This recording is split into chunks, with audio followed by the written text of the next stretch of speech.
Continuamos con la serie La cuarentena del anticristo y hoy llegamos a la parte número 3.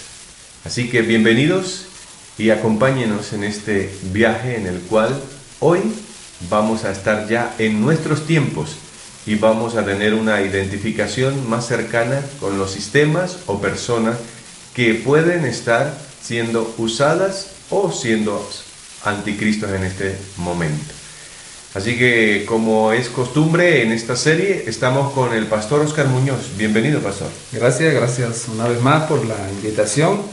Y hemos ido aprendiendo muchas cosas interesantes acerca de la palabra de Dios y enseñanzas que nos ayudan a estar más cerca de Dios, a ver la vida como a través de la luz de la Biblia. Amén.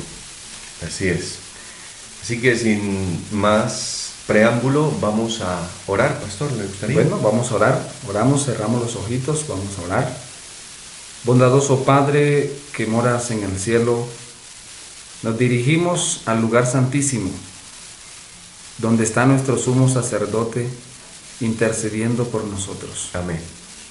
En esta hora invocamos tu nombre sobre nosotros y también la obra que se realiza en ese lugar del cielo, sobre nosotros y sobre nuestros amigos que nos escuchan en esta hora, Señor.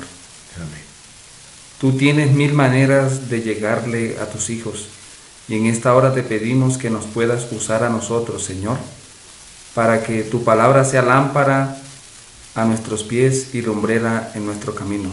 En este tiempo de crisis, tu palabra llegue con amor, con esperanza, Señor, para nuestras vidas. Acláranos, Señor, la visión espiritual en el nombre de Jesús. Amén. Amén. Que Dios nos acompañe en este viaje que vamos a iniciar. Quiero hacer un recorderis para los que están llegando por primera vez a vernos a través de esta serie. Y el tema 1 lo hablamos acerca de las cualidades y principios que el anticristo o el espíritu del anticristo iba a manifestar. Y vimos que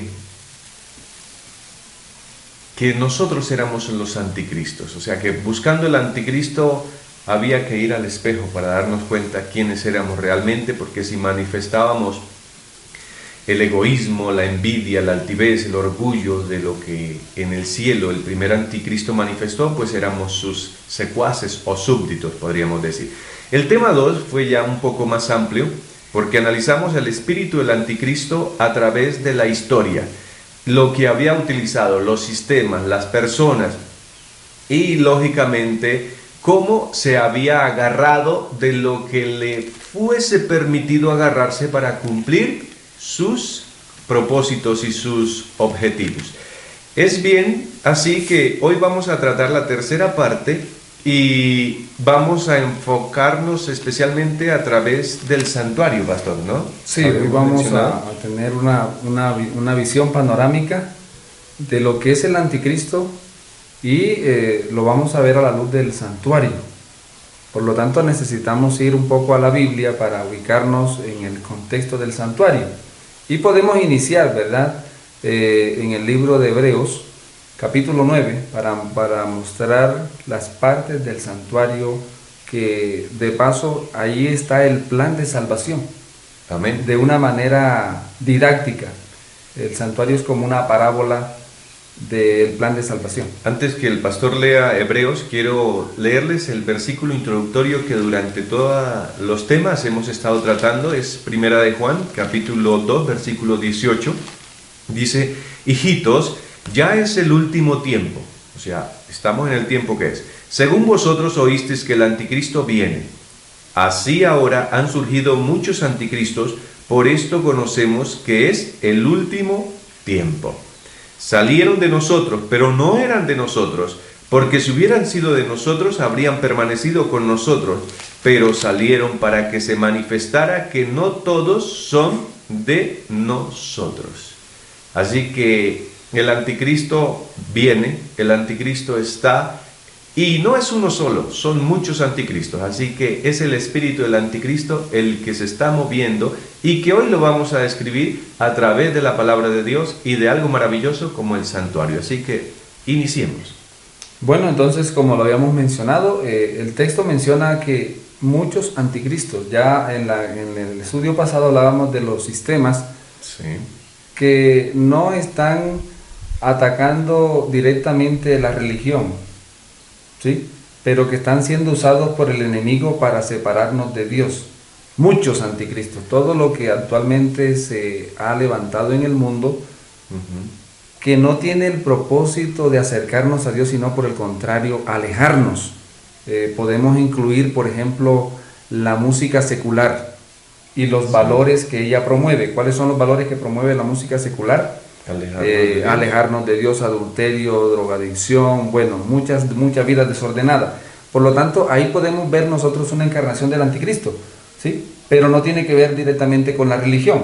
Así es. Habíamos hablado de muchas cosas que están siendo usadas hoy, por ejemplo, la tecnología y todas estas cosas que nos están separando de Dios. No vienen con un manto religioso, son netamente seculares, ¿sí? Sería bueno recalcar que en esta guerra todo se vale, ¿no? Todo se vale. El anticristo se va a agarrar de lo que pueda. Y recordemos que anticristo es ir en contra de Cristo o colocarse en el lugar de Cristo. Entonces, el anticristo va a ir abiertamente en contra de Cristo utilizando lo que sea, o puede camuflarse de tal manera que puede mostrar una imagen de piedad, de santidad, de religión, y sin embargo llevarnos a distorsionar una imagen de Dios en nosotros, llevándonos a la liviandad, llevándonos al adormecimiento espiritual y lógicamente haciendo cosas que no le agradan a Dios. Y entre ello muchas cosas la religión tiene hoy que tiene el espíritu del anticristo. Por eso debemos estar atentos y pedirle mucha sabiduría a Dios, porque de lo contrario vamos a ser engañados tremendamente. Atentos entonces. Muy bien, entonces vamos al santuario y vamos a ubicarnos. Claro que Hebreos sí. 9, vamos a mirar Hebreos 9, versículo, nos está hablando aquí el versículo 3, vamos a leerlo desde el verso 1. Ahora bien, el primer pacto tenía ordenanzas de culto y un santuario terrenal. Vamos a ir aplicando este texto de una manera, ¿verdad? El primer pacto tenía una ordenanza de culto y un santuario terrenal. Ese es el antiguo pacto. Sí. Entonces, ¿el nuevo pacto qué tiene? ¿Un santuario qué? Celestial. Celestial. El primer pacto tenía un cordero terrenal, el segundo tenía un cordero ¿qué? Celestial. Y el primer santuario tenía, o el primer pacto tenía un santuario, un sacerdote terrenal, y el segundo, vamos a tener ¿qué cosa? Un sacerdote celestial. Bueno, y un sumo sacerdote, que vamos para allá, ¿verdad? En esa parte. Muy Es bien. importante esta parte para que nosotros tengamos en cuenta de que el propósito de este estudio no es acercarnos a lo terrenal, sino es acercarnos a lo celestial, ¿sí? Claro que sí. Porque lo terrenal es pasajero, pero lo celestial es eterno. Y nosotros en esta crisis que estamos viviendo hoy en Colombia, necesitamos certezas, necesitamos esperanza y necesitamos eternidad. Y esa eternidad solo está en Dios, ¿sí? Entonces dice, pues el tabernáculo estaba dispuesto así, o el santuario Dividido. estaba dividido. Ujú. En la primera parte, llamada el lugar santo, estaba el candelabro, la mesa y los panes de la proposición. Sí. Tras el segundo velo estaba la parte del santuario llamada el lugar santísimo. Allí había un incensario de oro y el arca del pacto cubierta de oro por todas partes, en la que había una urna de oro que contenía el maná, la vara de Aarón que reverdeció y las tablas del pacto. Sobre la urna estaban los querubines de gloria que cubrían el propiciatorio. De estas cosas no se puede hablar ahora en detalle, pero es interesante en esta parte que aquí está mencionando el santuario, ¿sí? Y su Contenido, digamos así. contenido interno, porque nosotros cuando lo vemos en el plano amplio Sí. está el atrio, ¿sí? Para poder entrar al lugar santo teníamos que pasar por el atrio, Sí, de hecho Pablo se lo salta, pero sabemos que que ahí hace parte importante, el ¿cierto? santuario tenía esos tres lugares, ¿no? El atrio, que era la parte general, y la parte central, que contenía el lugar santo y el lugar santísimo, como lo menciona Pablo ahí en Hebreos 9. Entonces, lo que necesitamos fundamentarnos ahora, no vamos a hablar del santuario como tal, creemos que muchos ya lo conocen, y si no lo conocen, pues los invitamos a estudiarlo, Pero lo que vamos a ver es cómo el anticristo actuó en los diferentes compartimentos del santuario. Entonces, pastor, ¿cómo fue el ataque o la guerra o la estrategia con la cual el anticristo atacó en el atrio? Bueno, es interesante esta partecita, porque Éxodos capítulo 8, vamos a buscarlo, Éxodos 20, Éxodos, nos va a mostrar a nosotros que Dios tenía un propósito con esta parte del tabernáculo, ¿cierto? Sí. Dice el capítulo 25 de Éxodos, verso 8, me erigirán un santuario y habitaré en medio de ellos. Amén. ¿Sí? Ahora, dice, conforme a todo lo que yo te muestre, así el diseño del tabernáculo y el diseño de todos sus utensilios. O sea, Dios le dijo a Moisés que hiciera en la tierra una réplica de un modelo que Dios le iba a mostrar ¿en dónde? En el cielo. Por lo tanto, el santuario tiene que ver con el cielo, ¿sí? El plan de salvación, por así decirlo, viene del cielo y se va a implementar ¿en dónde? En la tierra. Entonces, el santuario terrenal era una copia del celestial. Ahora, estamos hablando del anticristo, que es ¿quién? Satanás. Es el verdadero anticristo. ¿Y dónde estuvo Satanás antes de llegar aquí a la tierra? Al lado de Dios, querubín cubridor. O sea que ese santuario que Dios mandó a hacer allá en el Antiguo Testamento, lo conoce Satanás. Lo conoce Satanás, porque Dios le mandó a la tierra una copia del lugar del santuario donde él estaba. Por eso tenemos ahí los querubines, porque Satanás era un ¿qué? Era un querubín, ¿sí? Era un querubín protector. Entonces, él era el ser que estaba más cerca de la presencia de ¿quién? De la presencia de Dios. Por lo tanto, una pregunta, si con este enfoque el santuario le traía buenos recuerdos o malos recuerdos a Satanás, ¿usted qué piensa? Bueno, pues, a ver, ¿ustedes qué piensan? Yo pienso en lo siguiente, pues, no tan buenos, pero a la vez, de acuerdo con su espíritu, buenos. Porque no pudo conseguir lo que anhelaba allí, que era ser igual a Dios, estar en el lugar santísimo siempre, aunque ahí interesantes, Satanás estuvo en el lugar santísimo, pero no quería solamente estar, sino quería estar en el trono y gobernar. Entonces, cuando Dios toma la idea de bajar su tabernáculo en una imagen, en un modelo a la tierra, pues dijo, aquí es la oportunidad, porque ya había ganado la confianza del hombre en el Edén, lo había engañado. Entonces, así como le robé el poderío y la administración del mundo, pues a través de este tabernáculo también voy a llevármelo. Muy bien, entonces es importante que el santuario, cuando estuvo en la tierra, le estaba diciendo de una manera directa a Satanás, lo que estás haciendo no está bien, ¿sí? Sí. Fuiste echado del cielo, pero ahora el santuario va a ayudar para que los seres humanos se acerquen ¿a quién? Al ser divino, a la presencia de Dios, de donde fue echado ¿quién? Él mismo. O sea, el Señor manda el santuario, una copia del santuario del cielo a la tierra, para que el hombre en la tierra se acerque ¿a dónde? Se acerque a la presencia de Dios. Al cielo. Y Satanás viene del cielo, es echado del cielo a la tierra, y ahora no quiere que los seres humanos en la tierra se acerquen ¿a dónde? A la presencia. Interesante, ¿no? Sí. Por eso queríamos mencionar esta parte. Entonces, en el santuario estaban tres partes importantes. El atrio. Bueno, santo. Primero tenemos que meter el campamento, porque, bueno, tenía que haber un campamento donde estaban las 12 tribus de Israel, ¿sí? Y el santuario estaba en el centro de las 12 tribus. Sí. Así fue organizado, ¿verdad? Entonces dentro estaba el atrio, el lugar santo y el lugar santísimo. Campamento, atrio, lugar santo y lugar santísimo. Ahí está el plan de salvación. Y lo vamos a ver ahora cómo esa parábola se fue llevando a cabo. Muy bien. El tiempo avanza, sí, y necesitamos concretar algo. Entonces, el pastor menciona que Cristo desciende, Dios desciende a la tierra, y quiere mostrarnos, enseñarnos su carácter. Es algo para aprender aquí. O sea, cómo Dios, siendo Dios, desciende hasta la humanidad, pero cómo la criatura quiso ser igual a Dios. O sea, miren los dos espíritus. El espíritu de Dios es el de servicio, el de darse, y el espíritu del anticristo es el de orgullo, ponerse por encima de. Entonces, esa guerra, Apocalipsis 12 lo describe, que hubo una guerra en el cielo y que se trasladó a la tierra. En el santuario lo veíamos prefigurado con los sacrificios que se hacían en la antigüedad.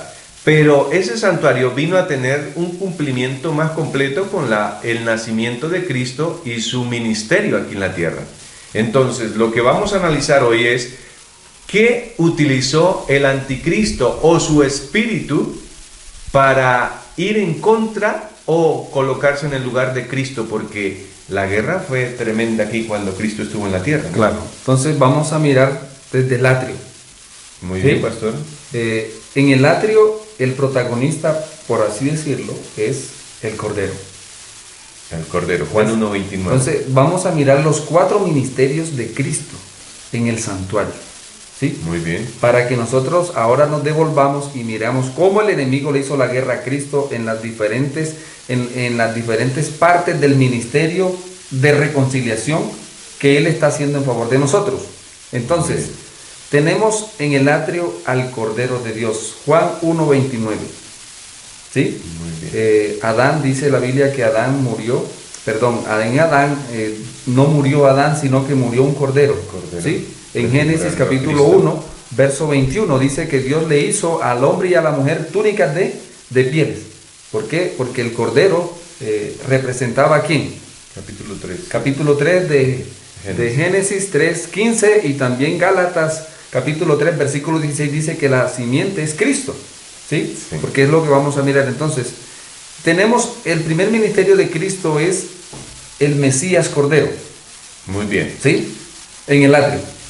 Antes de que pase al segundo, ¿cómo atacó el enemigo al Cordero? Vamos para allá. Entonces yo quería meter el enfoque y ahora nos regresamos para que tengamos la idea. Entonces tenemos Mesías Cordero, tenemos el segundo ministerio de Cristo en favor de nosotros, que se llama el Mesías Sacerdote. Sacerdote, lugar santo. En el lugar santo. Tenemos también el ministerio de Cristo, el Mesías Sumo Sacerdote. Lugar santísimo. Y tenemos el ministerio del Mesías Rey, que es el cuarto ministerio que Cristo, eternamente, Él va a ser eternamente Rey de Reyes y Señor de Señores. Entonces devolvámonos rápidamente al atrio. ¿Cómo fue que el enemigo le hizo la guerra ahora al ministerio de Cristo en el atrio? Muy bien. Recordemos que Dios había establecido un pueblo. El anticristo actuó de la siguiente manera.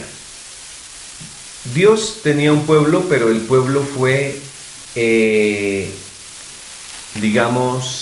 infectado, fue...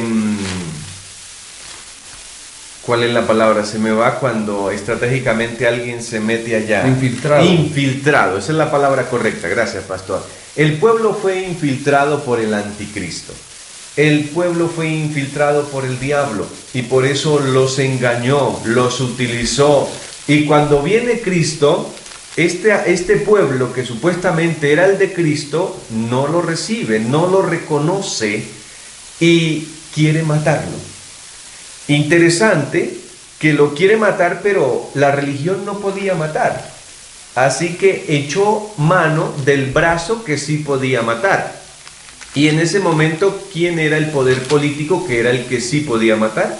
Pues lo vemos claramente en la historia de los evangelios, que era el Imperio Romano, el que estaba allí gobernando. Entonces la religión se une con el poder político para poder cumplir el propósito del anticristo, destruirlo y quitarlo del camino. Entonces vamos a mirar que Dios tiene un pueblo para que anuncie al mundo la venida del Mesías Cordero. Sí.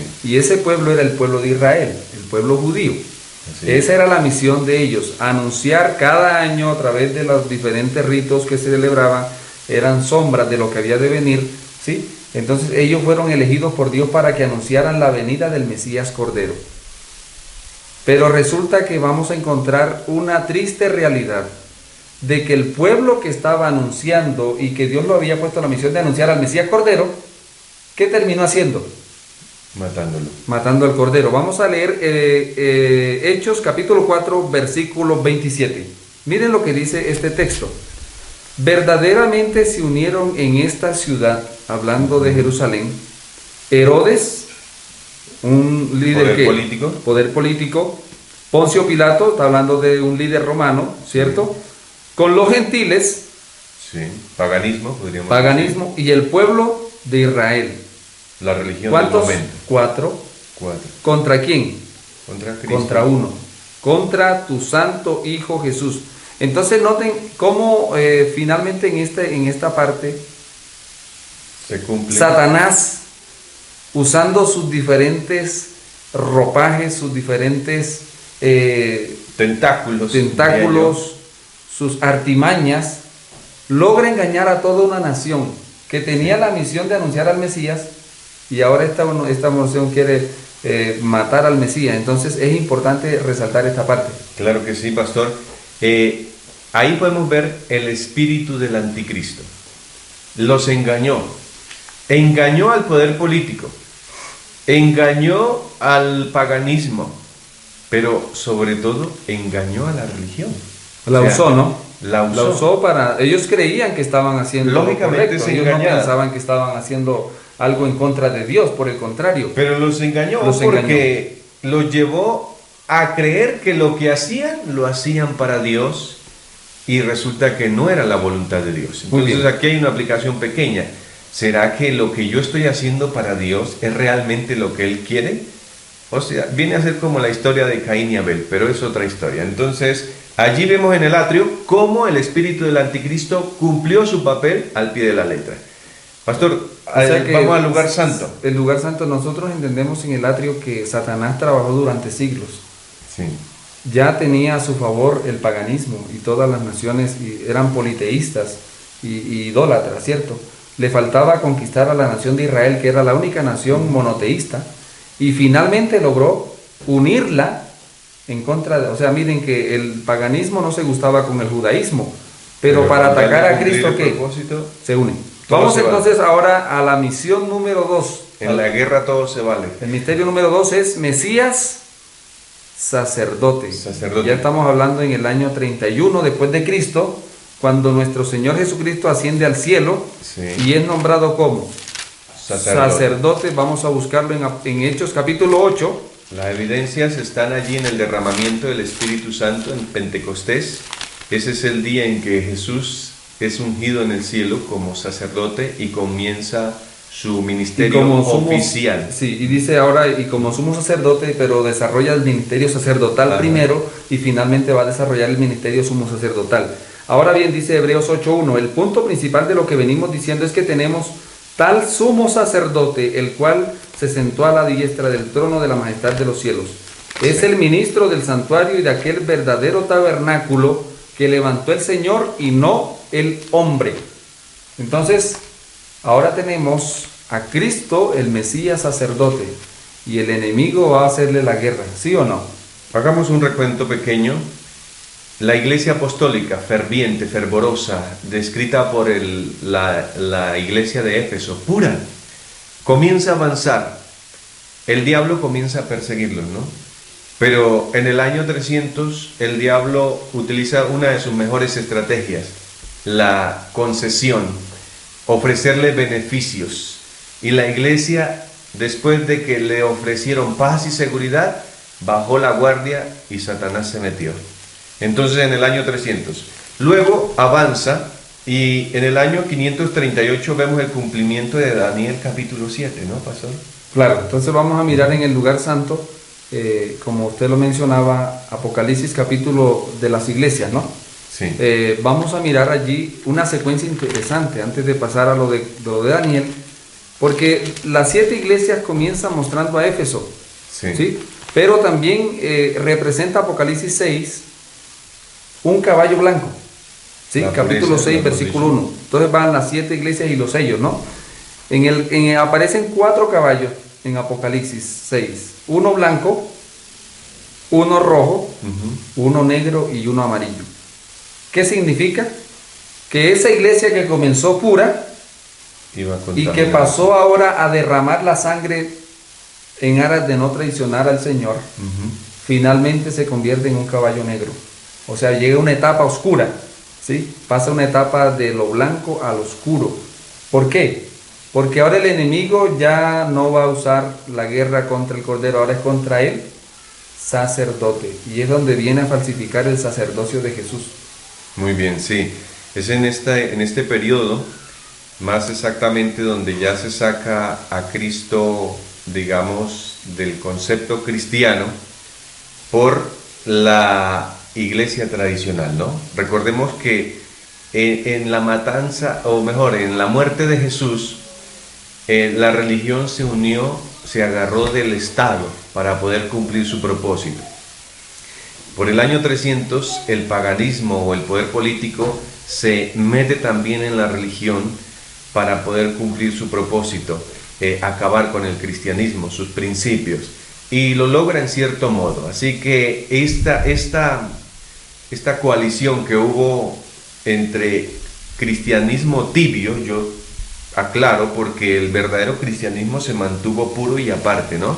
Entonces, aquellos cristianos, entre comillas, se unieron al poder político y es allí cuando inicia la iglesia romana como tal, que ella vendría a implantar y iría a quitar el continuo, como dice el profeta Daniel, al meter teorías paganas, cultos paganos y reemplazar la verdadera intercesión de Dios. Entonces, claro, allí mete sí, los santos y un poco de cosas que iban a tergiversar el ministerio de Jesús. Notemos en el atrio que él persigue al Cordero, le hace la guerra al Cordero, al pueblo del Cordero, ¿sí? Ahora, en el lugar santo encontramos que uno de los elementos importantes del lugar santo es la mesa de los panes. Interesante, sí. ¿Sí? Que representa la palabra de Dios. ¿Sí? Entonces, la mesa de los panes, porque dice la palabra de Dios, no solo de pan vivirá el hombre, sino de toda palabra que sale de la boca de Dios. ¿Sí? Y allí entonces encontramos nosotros, en Hebreos 9, verso 4, allí había un incensario de oro, versículo 3, lugar santo estaba el candelabro, la mesa y los panes de la proposición, que ahí representa la palabra de Dios. O sea, en el atrio, el cordero, guerra contra el cordero. Lo asesina. Lo asesina. Lo acaba. Ahora, en el lugar santo, Satanás ahora va a hacer la guerra ¿contra quién? Contra la palabra. Contra la Biblia. Contra la Biblia. O sea, en el lugar santo del año 31, por así decirlo, hasta el año 1844, vamos a ver que los esfuerzos del enemigo en contra del proyecto de Dios, del proyecto de salvación de Dios, va a ser en contra de la Biblia. Ahora, lo que decíamos es, si no puedes con tu enemigo, únete a él. Que eso fue lo que hizo Constantino cuando vio que el imperio romano se estaba desangrando por las persecuciones que habían, matando discriminadamente cristianos. ¿Sí? Ahora, entonces, Constantino se las ingenia y dice, si no puedes con tu enemigo, únete a él. Y entonces se le va a unir y se vuelve cristiano. Pero es interesante lo que pasa con Constantino, porque con Constantino la iglesia cristiana se seculariza. Entonces viene, mete todas las festividades paganas, ahora son bautizadas, las santifica, entre comillas, para que sean parte de la experiencia cristiana. Entonces tenemos un sincretismo religioso. ¿Sí? Muy bien, sí, continuando ahí para llegar a cuando se asesina la Biblia, ¿no? Porque Cristo iba a ser asesinado en la Biblia, ¿no? Claro. En la persona de la Biblia o en el elemento de la Biblia, en el elemento de su palabra. Entonces Daniel 7:25 dice que, Daniel 7 habla de un cuerno pequeño que iba a surgir allí de en medio de otros cuernos, que lógicamente pues representan al imperio romano, pero iba a surgir su parte religiosa y esa parte religiosa iba a predominar porque iba a tener el poder religioso y el poder civil en sus manos. Siendo así que este poder religioso romano durante 1260 años iba a tener en dicho modo el control, iba a perseguir, iba a atacar, y fue así como durante la Edad Media lo mismo que hizo Constantino lo hizo el sistema religioso romano, donde utilizaba la persecución. Y si no podía con la persecución, entonces utilizaba la persuasión, la concesión, y le ofrecía beneficios a cambio de que aceptaran su religión, pero los sinceros no lo hacían, los otros sí, y terminaban así, paganizando los principios, vendiendo los principios y rebajando el cristianismo. ¿Por qué tiempo, o por qué época, mejor pastor, es que se crucifica a Cristo nuevamente a través de su palabra? Bueno, nos tocaría ir a Apocalipsis capítulo 11, donde menciona los dos testigos, ¿sí? Y ahí habla de la profecía de los dos testigos. Es un poco extensa, pero voy a resumir solamente donde menciona que los dos testigos, dentro del mundo cristiano se ha entendido siempre que los dos testigos son el Antiguo y el Nuevo Testamento, que Dios los dejó en la tierra como testigos en la tierra de lo que Jesús estaba haciendo en el cielo como sacerdote, ¿sí? Entonces este sistema lo que va a hacer es oscurecer la obra de Cristo en el cielo, para que los seres humanos buscaran sacerdotes en la tierra y no buscaran al sacerdote que estaba en ¿dónde? En el cielo. Ahora, la Biblia era el testigo que estaba en la tierra, que conducía a los seres humanos hacia el sacerdocio que estaba en ¿dónde? En el cielo. Entonces dice la palabra de Dios, Apocalipsis 11:7, cuando hayan acabado su testimonio, hablando de los dos testigos, la bestia que sube del abismo hará guerra contra ellos y los vencerá y los matará. ¿Cuándo se cumplió eso? La bestia que sube del abismo, según lo que nosotros entendemos aquí y por la historia, Francia es la nación que cumple estas características. Sus cadáveres estarán en la plaza de la gran ciudad, que en sentido espiritual se llama Sodoma y Egipto, que fue la encarnación de lo que fue Sodoma y Egipto en Francia, cuando la Revolución Francesa. Liviandad y ateísmo.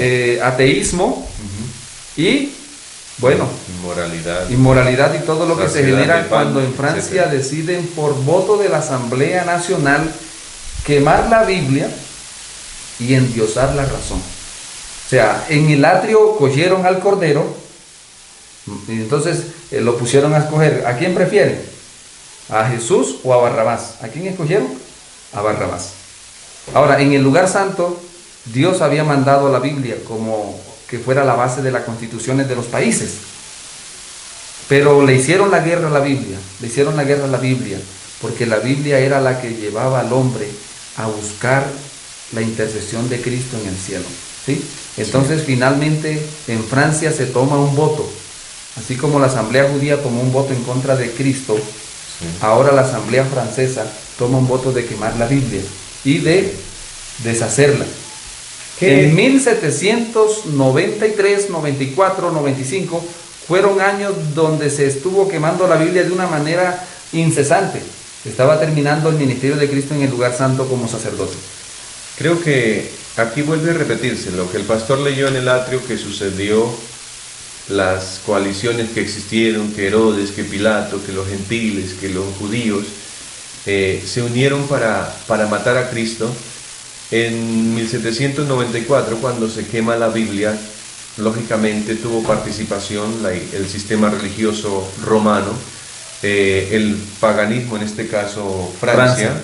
El ateísmo también, poder político y poder militar, religioso. O sea, se forma un concierto, otra vez, así como se armó un concierto en contra del Cordero, ahora se arma un concierto en contra de la Biblia, porque en el lugar santo vamos a tener en el cielo al sumo sacerdote, sí, pero en la tierra vamos a tener la Biblia que me conectaba con el sacerdote del cielo. Entonces, hasta aquí podemos concluir, porque el tiempo se nos va.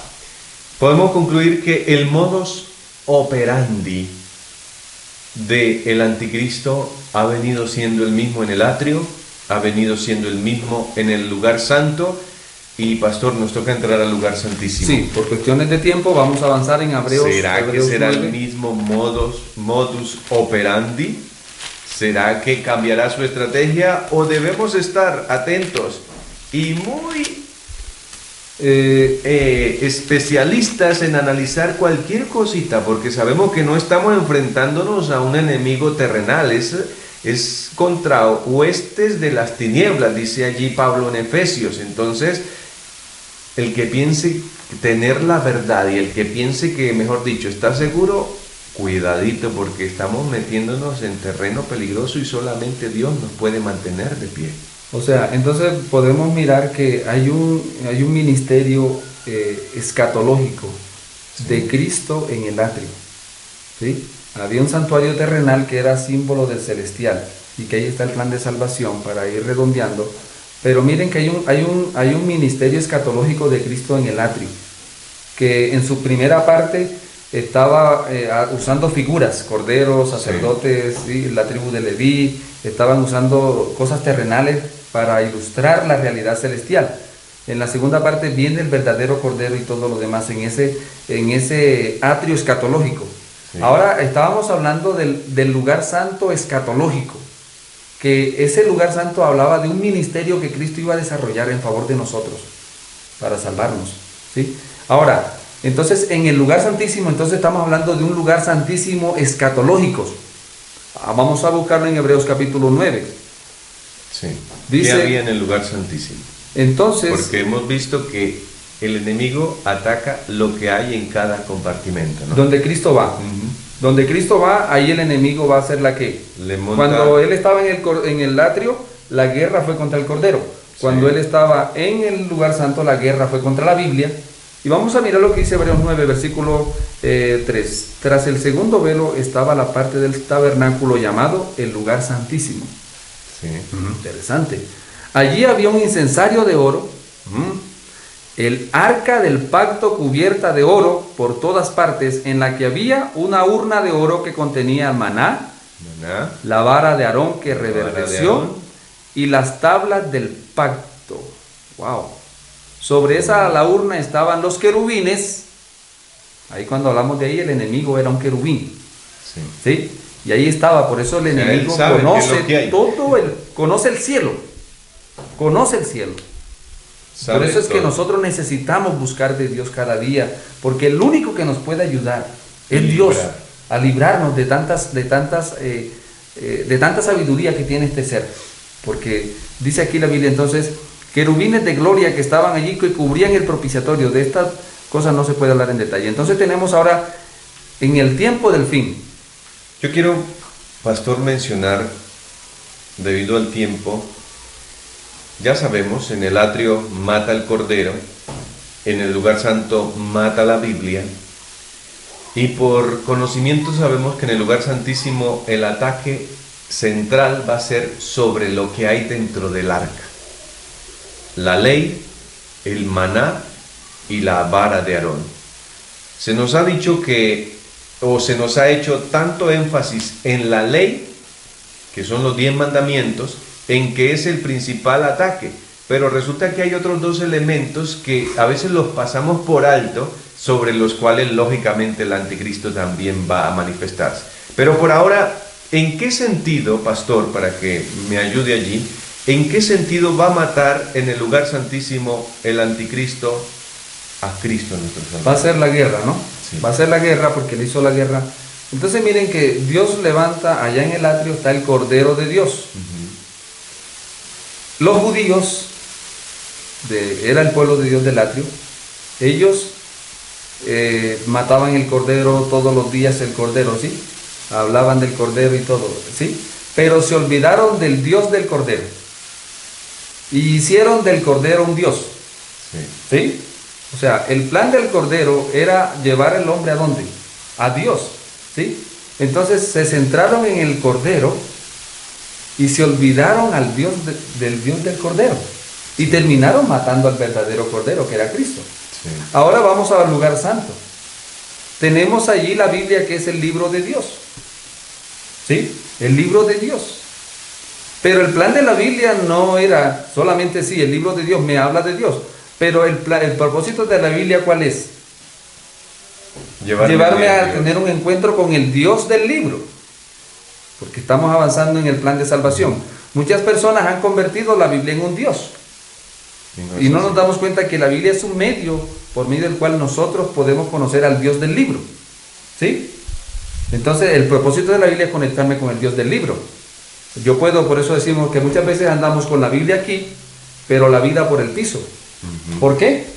Porque ando con el libro de Dios, pero no tengo un encuentro verdadero con el Dios del libro.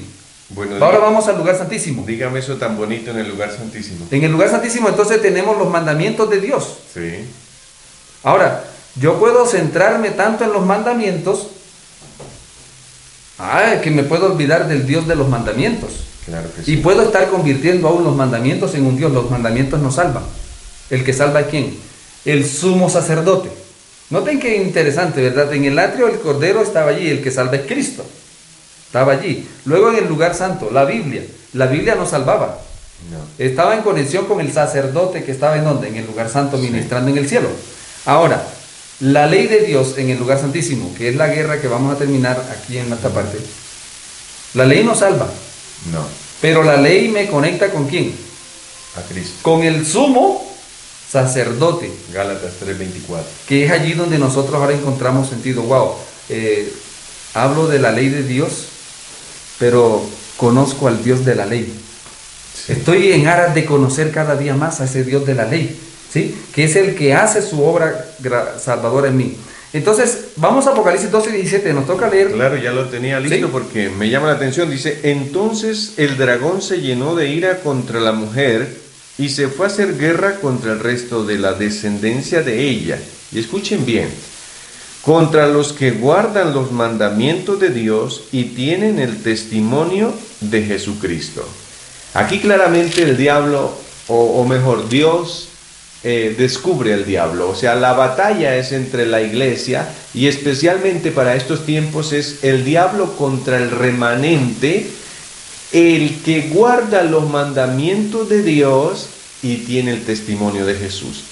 Ahora, quiero decir algo para ir avanzando, y es que en este momento, en el lugar santísimo, Cristo va a ser muerto, en cierto modo, entre comillas, así como fue muerto en la Revolución Francesa, entre comillas, a través de la Biblia, o crucificado a través de la Biblia. Para este tiempo va a ser crucificado a través de la ley. ¿Qué significa eso? Va a ser impuesto una ley diferente a la de Dios y va a ser echada la ley de Dios por tierra, utilizando los mismos medios que utilizó en el lugar del atrio y en el lugar santo. Coaliciones. Pero aquí al final, hermanos y hermanas y amigos que me escuchan, que nos escuchan, lo que vamos a encontrar es un diablo furioso, un anticristo que se va a agarrar de todo, y Apocalipsis 17 lo describe como una gran conglomeración de sistemas, de personas, de poderes, para cumplir un objetivo final, y es destruir la santa ley de Dios y así acabar con Cristo, ¿no? Y entonces encontramos en Apocalipsis 12 esos tres ministerios de Cristo en el atrio, la mujer encinta. Sí. Capítulo 12, versículo 1. ¿Sí? Ahí está el ministerio de Cristo en el atrio. Cuando dice que fue arrebatado para Dios y su trono, ahí arranca su ministerio en el lugar santo como sacerdote. ¿Sí? Y la mujer, por eso dice el 12:17, el dragón se llenó de ira, el dragón descargó la ira contra la mujer. La mujer en este contexto está hablando del pueblo de Dios en el lugar santo. Sí. ¿Sí? Porque en el lugar santísimo vamos a encontrar es al remanente. ¿Sí? Entonces, al remanente Satanás le va a hacer es la guerra. No va a descargar la ira. Y es allí donde vamos a nosotros a mirar lo que dice Nehemías 4:11. Ojalá pudiéramos mirar lo que es. Bueno, la guerra, pastor, usted nos ha dicho que la guerra es estrategia. Es estrategia. La guerra es planeación. La guerra es utilizando todas las herramientas que tiene los opositores y Sí. pues, lógicamente los poderes. Entonces yo utilizo lo que tengo, me agarro de allá, me cojo de allí, utilizo disfraces y como usted lo dijo al comienzo, en tiempo de guerra todos somos amigos, así que el que me hacía daño no me importa con tal de que me esté apoyando para destruir Ahora al otro. en el tiempo del fin el enemigo va a usar todo lo que le ha funcionado a través de los siglos, lo que habíamos hablado en el video pasado. Sí. ¿Sí? Satanás va a usar lo que le funcionó en el Edén, lo que le funcionó en Sodoma, lo que le funcionó en Egipto, lo que le funcionó en Jerusalén, ¿sí? Lo que le funcionó en la Segunda Guerra Mundial y todo esto que está pasando en el mundo, ¿no? Lo va a usar en el tiempo del fin. Ahora mire lo que dice Nehemías 4:11. Sí. Nuestros enemigos dijeron que no sepan ni vean hasta que entremos en medio de ellos, los matemos y hagamos cesar la obra. Sí. Ahora, interesante lo que es guerra. Entrar en medio de ellos, los maten y que no se den cuenta, que no sepan ni vean. Eso se llama guerra, astucia. Ahora, nosotros vemos en el lugar santo que Satanás descarga la ira contra la mujer. Sí. En ese momento, en ese tramo de lo que es el año 31 a 1844, ahora encontramos algo, Sí. por así decirlo, cubriendo ese periodo. Cuando Satanás mataba a un cristiano, ¿qué pasaba? Pues, Derramaba su sangre y esa sangre, ¿qué decía? Se convertía, ¿qué? semilla. Para que nacieran otros cristianos. ¿Cuántos cristianos se convertían? Bueno, hay muchos testimonios de los mártires que murieron en el circo romano, ¿verdad? Y cómo esos testimonios que daban esos cristianos tocaban los corazones y se volvían a Dios. Entonces en el lugar santo Satanás mataba a un cristiano y se convertían 10 paganos. Pero en el lugar santísimo, como es una guerra, Satanás va a matar a un cristiano, lo va a alejar de Dios sin que se dé cuenta. Y lo va a usar para que 10 no entren a la iglesia. Infiltración.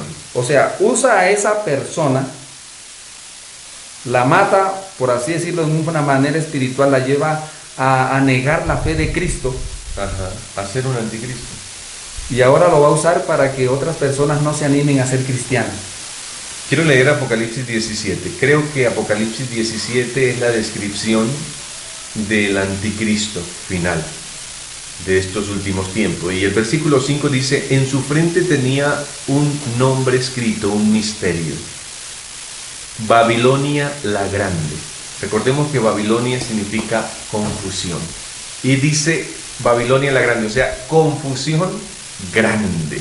Grande. Y Apocalipsis 18 habla de la gran ramera, de la gran Babilonia que iba a caer. Entonces, para estos tiempos, estimados, vuelvo y lo reitero, no nos estamos enfrentando a un anticristo inocente, no nos estamos enfrentando a un diablo tranquilo, no, él sabe que le queda poco tiempo y que tiene que llevarse por delante lo que pueda, porque él ya está condenado a perdición y se va a aferrar de lo que pueda. Y lo que me llama la atención para argumentar lo que el pastor decía, Babilonia la Grande, la madre.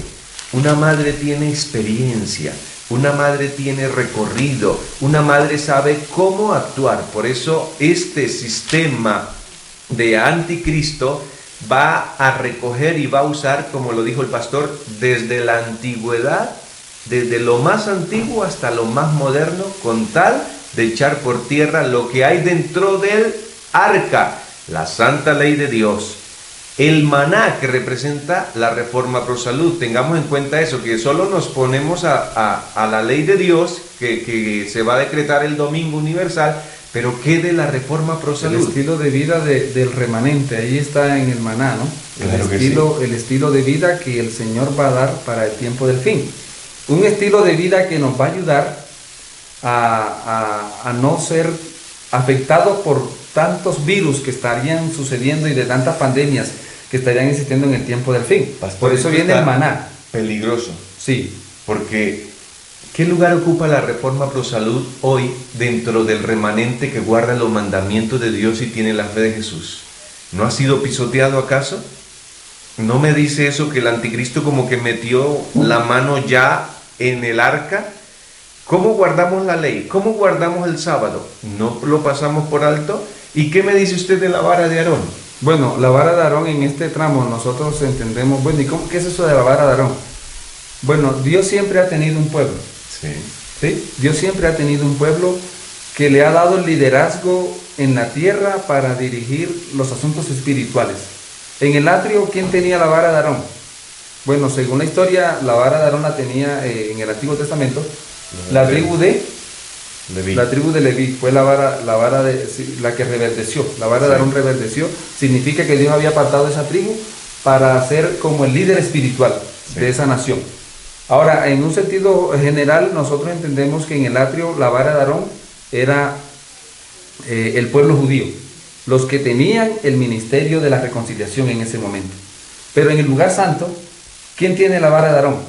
El cristianismo. La iglesia apostólica. Dios le da ahora, le quita la vara de Aarón a los judíos y se la da ¿a quién? Al nuevo pueblo de Dios que está allí, a la iglesia apostólica, ¿verdad? Luego la iglesia apostólica apostata y se vuelve católica, se deja permear de tantas cosas, ¿sí? Y entonces nace la iglesia ¿qué? De la Reforma. Entonces la vara de Aarón la tiene la iglesia de la Reforma. Pero luego la iglesia de la Reforma, ¿qué hace? Apostata, porque los anglicanos, lo habíamos dicho la vez pasada, la iglesia cristiana anglicana está persiguiendo a quién ahora, a los puritanos. Sí. Entonces finalmente en Estados Unidos el Señor va a dar una sentencia en Apocalipsis 14:8 sobre Babilonia, la gran ciudad. ¿Sí? Entonces ahí encontramos ahora que la vara de Aarón ahorita se la da Dios ¿a quién? Al remanente. ¿Cómo se sabe el remanente? Los que guardan los mandamientos de Dios y tienen ¿qué? Testimonio. Ahora usted va a encontrar que en el lugar santísimo estaba la ley del testimonio, que fue puesta ¿qué cosa? Al lado del arca. ¿Con qué propósito fue puesta esa ley? Se llama la ley del testimonio. Sí. Al lado del arca, para que no violara los mandamientos que estaban ¿dónde? La ley que estaba dentro. Entonces nosotros hoy en el lugar santísimo escatológico tenemos los testimonios. Estamos hablando aquí del ministerio profético bíblico, del ministerio profético bíblico, porque estamos hablando del don profético bíblico, que se manifestó en el tiempo del fin en un miembro de la iglesia adventista del séptimo día, que comenzó en ese momento espiritual, en ese despertar espiritual que hubo en el siglo XIX. ¿Sí? Y Dios derramó los dones espirituales en ese despertar espiritual, entre ellos el don de profecía. ¿Con qué propósito lo hizo? Para que no violemos, o sea, esos consejos que tenemos nosotros, la Biblia y los testimonios, nos van a ayudar a no violar la ley que está ¿dónde? En el arca. Y ahí entonces el enemigo de Dios va a hacer una guerra interesante contra los testimonios. Bien, pastor, esto me pone nervioso, pero a la vez me pone angustiado. O sea, recordemos que el anticristo, el diablo, metió la cucharada en todas partes, metió la cucharada en todos los lugares, y me duele y me da tristeza que ha metido la cucharada en el remanente y la va a meter hasta donde ellos le permitan llegar.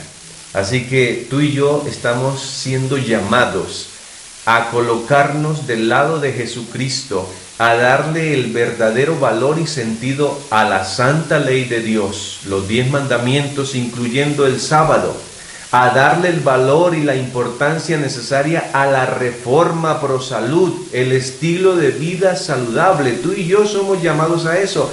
Fuimos llamados también como verdaderos cristianos a darle el valor a la vara de Aarón, que es la autoridad bíblica, la autoridad del espíritu de profecía, sus enseñanzas. Es ese edificio que Dios nos dio para mantenerlo y nos dio estos 3 elementos, y Satanás se ha infiltrado de tal modo que la reforma pro salud la tenemos por el piso, que los testimonios no los creemos y que la ley de Dios pues no me interesa mucho y que hago con ella o la guardo como yo quiera. Entonces, la gran Babilonia está haciendo su trabajo muy bien, que hoy los cristianos, realmente los genuinos, pocos se ven. Y los que tratamos de serlo, pues la gran Babilonia trata de envolvernos por todas partes. A los jóvenes les muestra cantidad de placeres con tal de desviarlos del propósito, a los viejos igual, a las mujeres lo mismo, y ni se diga a los hombres. Entonces, el estratagema que en este momento está utilizando el anticristo es para tenerle miedo, y su manifestación final quiero comentársela en Segunda de Tesalonicenses. No sé si quiera decir antes algo. Quería resaltar algo, Sí. apreciados amigos hermanos. Miren, cuando Jesús iba a venir como Cordero, esas promesas estaban dadas en el Antiguo Testamento.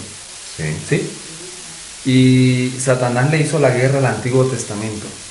Había una ignorancia en el tiempo que Cristo vino a la tierra acerca del Antiguo Testamento. Es interesante cómo Satanás le hizo la guerra al Antiguo Testamento para que los judíos lo interpretaran mal Sí. y terminaran matando ¿a quién? Ok. Al Cordero. Ahora nosotros, ahora en el lugar santo tenemos el Nuevo Testamento, ¿sí? Que estaba hablando del ministerio de Cristo en el lugar santo. ¿Y qué hizo Satanás en ese tramo? Le hizo la guerra ¿a la qué? Al Nuevo Testamento y al Antiguo Testamento. Sí. Ahora, cuando el Señor pasa al lugar santo, pareciera ser como que Satanás ahora quiere poner a toda la gente a estudiar el Antiguo Testamento. Sí. Y entonces se pone famoso el Antiguo Testamento, porque ya en cierta manera Dios había mandado el Nuevo. Él estaba haciendo la guerra al Nuevo Testamento. Ahora, en el lugar santísimo el Señor mandó los testimonios. En 1844, amigos, si de pronto usted no conoce mucho de esta historia, le recomendamos que lea Daniel capítulo 8, ¿sí? Sí. Donde podemos hablar de capítulo 8, Apocalipsis 14, allí menciona esta parte importante. Hay un libro que le puede ayudar, que se llama El conflicto de los siglos. Los capítulos 18, 19, 20, 21 y 22 le puede ayudar a usted a entender esto que nosotros estamos tratando aquí, de hablar del ministerio de Cristo, lo que Cristo está haciendo hoy por nosotros, ¿sí? Entonces el enemigo va a hacer una guerra, va a oscurecer el ministerio de Cristo en el lugar santísimo, para que los seres humanos no busquen al sumo sacerdote, que es el que nos da poder hoy para vencer en el nombre del Señor. Muy bien, de paso, ese libro, Conflicto de los Siglos, hace parte de la luz de los testimonios que nos fue dado para este tiempo. Recomendadísimo, fácil para buscarlo. Si alguien lo desea, pues nos contacta y se lo hacemos llegar. Quiero terminar con la manifestación visible y final que este anticristo está preparando para engañar a todo el mundo, y que las religiones en su gran mayoría están apuntando hacia allá.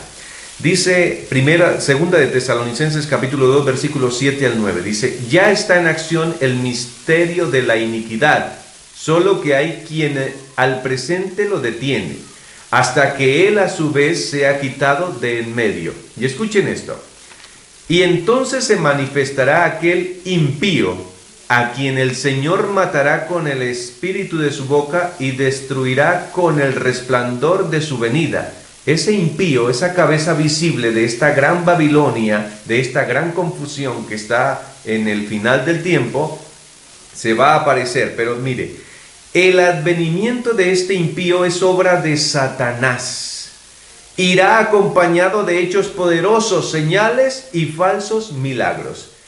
Quiero decirles, apreciados y apreciadas que nos escuchan, que la religión, la política y todo el mundo, quien no esté conectado con Cristo, está esperando al falso Cristo, el anticristo, que ha preparado todo un sistema global para sentarse y hacerse ver como libertador y salvador de este mundo. Pero nosotros, quienes escudriñamos las Escrituras, sabemos que nuestro Cristo no se va a sentar en esta tierra a gobernar, ni a traer paz ni seguridad.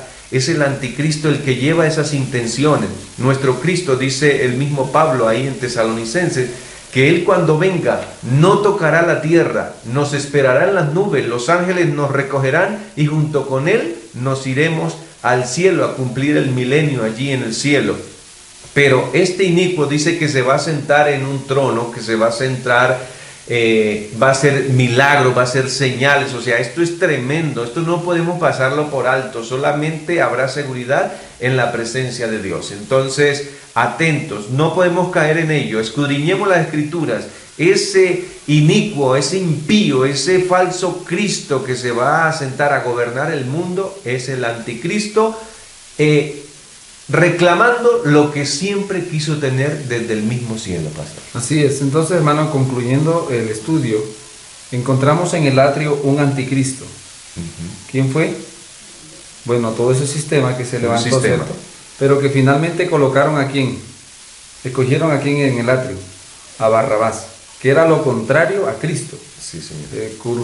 Bueno, Cristo guardador de la ley, Barrabás violador de la ley. Sí, entonces en el atrio, miren, en el lugar santo, vamos a ver la Biblia. Ahora, ¿ellos qué hacen? Queman la Biblia y endiosan la razón. Sí. ¿Sí? Ahora, en el lugar santísimo, vamos a ver que se está formando todo esto que se está formando, que se llama la Gran Babilonia, que es esta apostasía en el lugar santísimo va a ser coronada con la manifestación visible de Satanás en la tierra. Sí. O sea, por esa razón el santuario nos ayuda, mis hermanos, amigos, a tener un panorama completo. Ahora, ¿contra quién la van a emprender en este tramo de camino? Contra la ley de Dios.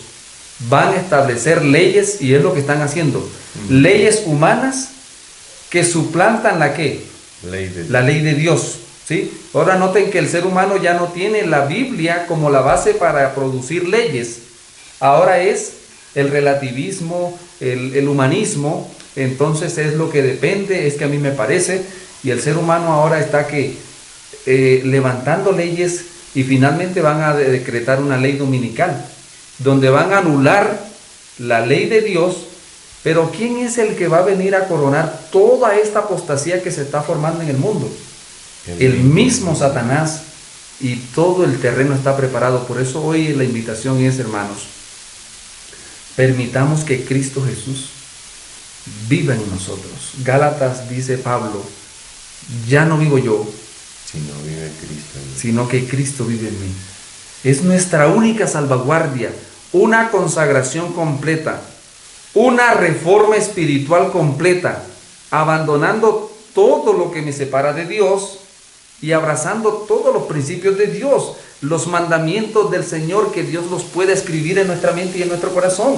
Amén. Amén. Que ese maná, ese estilo de vida que el Señor nos ha ilustrado para este tiempo del fin, pueda ser abrazado por nosotros, porque es un regalo de Dios. Miren, los mandamientos de Dios son una bendición.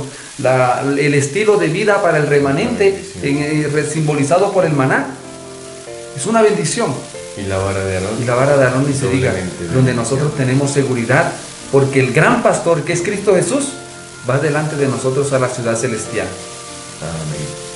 Apreciados, la palabra vulgar que se utiliza es no traguemos entero. No traguemos entero. Que esto nos lleve a escudriñar las Escrituras. Que esto nos lleve a estar más pegados de Dios. Amén. Porque lo que viene, viene un zarandeo, que todo lo que pueda ser sacudido va a ser sacudido. Y si no estamos fundamentados en la Escritura, podemos ser llevados como hojas secas a la destrucción. Amén. Por eso les invito a que oremos para terminar. Maravilloso Dios, gracias, Señor, por tu misericordia y tu amor. Gracias porque nos das la oportunidad de aprender y de poder ser instrumentos para motivar a los que nos escuchan, a que te busquen, a que lean tu palabra, a que consulten las cosas que han de pasar en estos últimos días. Señor, dales la sabiduría, dales el Santo Espíritu del cielo, para que ellos puedan descubrir ese maravilloso poder de Dios, ese maravilloso amor que los puede conducir a la salvación. A nosotros, Señor, continúanos guiando, y por favor permite que este mensaje llegue a los corazones sinceros que anhelan tu venida y se están preparando para él. Amén. Gracias, Señor, por escucharnos, en el nombre de nuestro amante y Salvador Jesucristo. Amén.